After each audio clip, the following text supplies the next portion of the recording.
तो जी हाँ मेरे प्यारे रसगुल्लो, एक बार आपका फिर से स्वागत है आज के इस वीडियो पर। यहाँ पर देख सकते हो मेरे पास कक्षा 7वीं का खंड आ का कल आप 19 अप्रैल का यहाँ पे समाज विज्ञान का आपका 100% आपका असली पेपर यहाँ पर आ चुका है। अभी मजा आएगा ना भिड़ो। देख सकते हैं पूरा पेपर मेरे पास यहाँ पे 100% असली है। कल के पेपर में जो आपका यहाँ पे कल आपका समाज विज्ञान का होगा, कल आप यहाँ पे टॉप कर दोगे और यहाँ पे आप 60 में से 60 नंबर लाओगे। आपको डाउट नहीं करना है, पूरा पेपर 7वीं का भी मेरे पास है और आपका यहाँ पे कक्षा 6 का भी। ठीक है, तो पूरा पेपर यहाँ पे देख सकते हैं, पूरा आपका रियल पेपर मेरे पास यहाँ पर विद्यालय से एकदम लेके आ चुका हूँ। आपको डाउट नहीं करना है, फटाफट यहाँ पे आप क्वेश्चन आपको रेडी रखना है, एक क्वेश्चन तैयार कर लेना है आज ही। अभी आपको लगातार वीडियो देखना है, वीडियो को स्किप तो बिल्कुल ही नहीं करना है, क्योंकि आपको यहाँ पे मैं आपका 101% आपका असली पेपर लेकर आ चुका हूं। क्या बात है सर, क्या बात है सर, क्या बात, ये बात है। अरे सर क्या बात है। और एक बात यहाँ पे देखिए, आज के पेपर में आपने विज्ञान का पेपर यदि आपने करा होगा तो आप यहाँ पे 60 में 60 नंबर लाए। हर एक बच्चा यहाँ पे टॉपर बन के आया है और साथ में कक्षा 6 वाले छात्र यहाँ पे गणित वाले वो भी यहाँ पे टॉप करके आए हैं। तो चलिए फटाफट यहाँ पर हम समाज विज्ञान के पेपर को स्टार्ट करते हैं और आपको यहाँ पे 60 में 60 नंबर दिलाते हैं, क्योंकि पूरा पेपर यहाँ पर आज मैं इसमें सोल्यूशन बताने वाला हूँ। आपका यहाँ पे फटाफट देखिए, सबसे पहले आपको विद्यार्थी का नाम भरना है और यहाँ पिताजी का नाम और यहाँ पे कक्षा का नाम और इसके बाद आपका यहाँ पे साला का नाम। ठीक है, आप भर दें, कोई दिक्कत नहीं, आपको ये सारी चीजें आपको विद्यालय पर बता दी जाती है। तो यहाँ पे देखिए, आपको यहाँ से वर्षित कार्य करना, आपको प्रारंभ करना है और आपको यहाँ पे देखिए पहला क्वेश्चन क्या लिखा है, बहुविकल्पी क्वेश्चन, आपको 1 से लेकर 10 तक क्वेश्चन। ठीक है, आपको पहला क्वेश्चन प्रश्नों को पढ़कर नीचे दिए गए विकल्पों में से आपको सही विकल्प चुनकर लिखिए और प्रत्येक प्रश्न के लिए आपको 1 अंक निर्धारित है। ठीक है, तो ऐसा स्थान जहां दस्तावेजों और पांडुलिपियों को संग्रहित किया जाता है उसे क्या कहते हैं। आपको आंसर यहाँ पे लगा देना है आपका अभिलेखागार। ठीक है, क्या लगाना है, आपको अभिलेखागार करना है और इसके बाद आपको आंसर यहाँ पे लिख देना है। और इसके बाद दूसरा क्वेश्चन देखिए, कि सुल्तान द्वारा सैनिकों को नगद वेतन दिए जाने की व्यवस्था की गई थी, क्या गैसुद्दीन तुगलक, बलवान या फिर आपका अलाउद्दीन खिलजी या फिर इल्तुतमिश या फिर आपका बहलोल लोदी। आंसर आपको यहाँ पे आंसर बी नंबर करना है, आपको अलाउद्दीन खिलजी। ठीक है, और इसके बाद क्वेश्चन देखिए, आपको यहाँ पे तीसरा आता है क्वेश्चन नंबर 3। देखिए, आपको मैं यहाँ पे सभी क्वेश्चन का आंसर देने वाला हूँ, आपको एक एक क्वेश्चन का आंसर आपको देंगे, बस आपको वीडियो में लास्ट तक बने रहना है। ठीक है, देखिए क्वेश्चन नंबर 3, राजराजेश्वर मंदिर का निर्माण आपको यहाँ पे बताना है कि किस वंश के शासक द्वारा कराया गया। आपको आंसर यहाँ पे आपको चोल वंश करना है। और इसके बाद देखिए क्वेश्चन आपको यहाँ पे लिखा गया है, रानी दुर्गावती का संबंध जो है किस राज्य से था। आपको बताना है कि गढ़, कटंगा, मराठा, अहोम या फिर मालवा। तो सिंपल सी बात है, अगर अहिल्याबाई की बात करता तो मालवा होता, लेकिन यहाँ पे रानी दुर्गावती की बात कर रहा है, आपको आंसर ए नंबर गढ़ आपको कटंगा लगा देना है। इसके बाद क्वेश्चन आपका 5वां, सेलों की परत में दबे मृत पौधे और जंतुओं के अवशेष को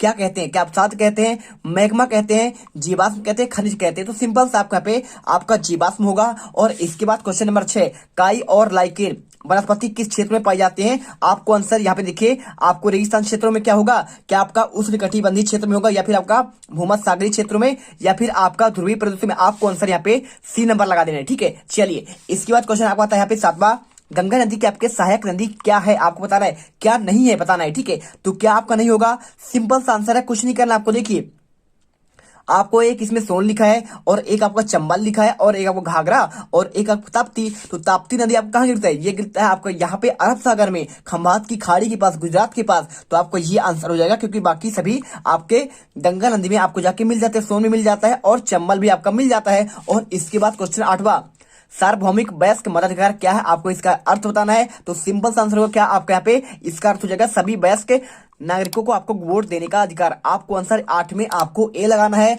और इसके बाद आपका क्वेश्चन आता है आपका 9वां क्वेश्चन। देखिए, विधायक का चुनाव किसके द्वारा होता है, क्या जनता के द्वारा होता है, क्या आपका यहाँ पे पंचों के द्वारा या फिर आपके यहाँ पे सरपंचों के द्वारा या फिर आपका पार्षदों के द्वारा। तो आपको इसमें आंसर क्वेश्चन नंबर 9 में आपको जनता के द्वारा आपको आंसर लगा देना है। और इसके बाद क्वेश्चन आपका आता है क्वेश्चन नंबर आपका 10वां। ठीक है, क्या क्वेश्चन दिया है, क्वेश्चन आपको यहाँ पे सिंपल सा क्वेश्चन है। देखिए, आपको मैं हर एक क्वेश्चन को आपको दिखाऊंगा, बस आपको यहाँ पे पेशेंस रखकर आपको आंसर देखना है। देखिए क्वेश्चन लिखा है इलेक्ट्रॉनिक मीडिया के अंतर्गत क्या आता है, क्या टेलीविजन आता है, क्या आपका अखबार आएगा, या फिर आपका पत्र आएगा, या फिर आपका पत्रिकाएं। तो आपको इसमें सिंपल सा आंसर आपको यहाँ पर लगा देना है आपको टेलीविजन, ठीक है, क्योंकि आपको ये आपका इलेक्ट्रॉनिक मीडिया में आता है। पत्र आपको कागज का बना होता है, अखबार भी आपका यहाँ पे कागज का होता है, और पत्रिकाएं भी आपका यहाँ पे कागज के होते हैं। सिंपल सा आंसर है भाई साहब, कुछ नहीं करना है, बस आपको यहाँ पे पूरे आंसर ध्यान से देखने हैं, क्योंकि आपको यहाँ पर जो है हम आपको टॉपर बनाएंगे, बिल्कुल आपको यहाँ पे टॉपर बना देंगे। और ये आपका पहला पार्ट है, और पहले पार्ट में हम यहाँ पे आग लगा देंगे, और आपके दूसरे पार्ट में सारे आंसर आपको एक ही वीडियो पर आपको बता देंगे। तो चलिए, जो भी छात्र यहाँ पर पहली बार विजिट कर रहे हैं तो आपको वीडियो दिल से लाइक कर देना, क्योंकि आपका कुछ नहीं आता, इतने अच्छे तरीके से हम आपको यहाँ पे एक्सप्लेन करते हैं, आपको आंसर बताते हैं। तो फटाफट आप यहाँ पे क्या करेंगे, आपको वीडियो को लाइक करना है, क्योंकि आपको यहाँ पे 100% आपका असली पेपर, आपका वायरल पेपर आपको दिया जा रहा है सबसे पहले आपको। इसके साथ ही आपको यहाँ पे 60 में से 60 नंबर लाने की एकदम पूरी आपका व्यवस्था कर दी गई है। बस आप इसे याद करो और पेपर में 60 में 60 नंबर लेकर आओ। चलिए ठीक है, फटाफट यहाँ पे आंसर आपको देखते हैं। क्वेश्चन आपका देखिए, क्वेश्चन 11 से लेकर 20 तक क्वेश्चन आपका यहाँ पे 3 नंबर का है। देखिए पहला क्वेश्चन क्या लिखा है, आपको यहाँ पे नीचे दिए गए प्रश्नों के उत्तर लिखिए, और प्रत्येक प्रश्न के आपको यहाँ पे 3 अंक आपको दिए जाएंगे। देखिए पहला क्वेश्चन क्या लिखा है, आपको लिखा है यहाँ पे पांडुलिपियों के उपयोग में इतिहासकारों के सामने कौन कौन सी समस्याएं आती हैं। तो देखिए पांडुलिपि इतिहास के अनेक स्रोतों में से एक है, और इनके उपयोग में इतिहासकारों के सामने निम्न समस्या आती है। पहला क्या आता है, पांडुलिपि की लिखावट में समझने की आपको दिक्कत आई, और दूसरा पांडुलिपि की मूल प्रति में लेखक के बदलाव करते हैं और इसलिए समझने में समस्या आती है। सिंपल सी बात है, जब पांडुलिपि आप जब कोई लेखक लिखता है ना, तो आपको यहाँ पे उसका लिखावट, क्योंकि वो तो आपको खत्म हो जाता है, वो तो उसकी मौत हो जाती है, तो मौत होने के बहुत साल बाद ये पांडुलिपियां मिलती हैं, और उसको समझने में बहुत सारा दिक्कत आती है, जो आपके नए यहाँ पे खोजकर्ता होते हैं। और पांडुलिपि की मूल प्रति की, देखिए कोई भी आपका लेखक होता है, उसमें बदलाव करते रहता है, बदलाव करते करते इतना ज्यादा बदलाव कर देता है, आपको वहां पे बाद में समझ नहीं आता है, आपको ये समस्या आती है। इसके बाद देखिए क्वेश्चन आपका बार बार आता है, राजाओं द्वारा एकत्रित संसाधनों का क्या उपयोग किया जाता है। ठीक है, आपको आंसर देखिए, राजाओं द्वारा एकत्रित संसाधनों का उपयोग प्रजा की यहाँ पे देखभाल और मंदिरों, दुर्गों तथा अन्य अभियान के संचालन में आपका प्रयोग किया जाता है, आपको जो धन उसे मिलता है। ठीक है, और इसके बाद क्वेश्चन आता है आपका 13वां, देखिए क्या क्वेश्चन लिखा है, मनसबदार से क्या आशय है। तो आपको बताना है आंसर में, मुगलों की सेवा करने वाले नौकरशाह यहाँ पे आपका मनसबदार कहलाते हैं, और मनसबदार अपना वेतन राजस्व एकत्रित करने वाली भूमि के रूप में पाते हैं। ठीक है, जो यहाँ पे आपका जो वेतन देते हैं, ठीक, उनके वेतन के रूप में आपको यहाँ पे जमीन यानी आपको उनको भूमि मिलती थी, तो उन्हीं कहते हैं जागीर। ठीक है, चलिए इसके बाद आपका अगला क्वेश्चन आता है आपका 14वां क्वेश्चन, देखिए क्या लिखा है, सिखों द्वारा स्थापित राखी व्यवस्था किससे संबंधित थी। आपको आंसर करना है, सिखों द्वारा स्थापित राखी व्यवस्था आपको यहाँ पे राज व्यवस्था से आपका संबंधित है। कि सिंपल सा आंसर है, कुछ नहीं करना है, आपको यहाँ पे हर एक क्वेश्चन का आंसर आपको दिया जा रहा है। ठीक है, तो देखिए हमने आपको यहाँ पे 14 तक के आंसर आपके एक ही वीडियो पर आपको मैंने दे दिया है, और आपको यहाँ पे आपके क्वेश्चन आपके 15 से आंसर, ठीक है, क्वेश्चन आपके 15 से आंसर, आपको 15 के बाद 16, 17, 18 और इसके बाद 19 से लेकर आपके टोटल इसमें आपके 24 तक के आंसर आपको अगले वीडियो पर हम दे देंगे। बस आपको यहाँ पे क्या करना है, आपको फटाफट पहले ये वाले आंसर आपको अच्छे से याद करना है। यदि आपने नहीं देखा तो एक बार और देख लो। यहाँ पे पहले का आंसर क्या होगा,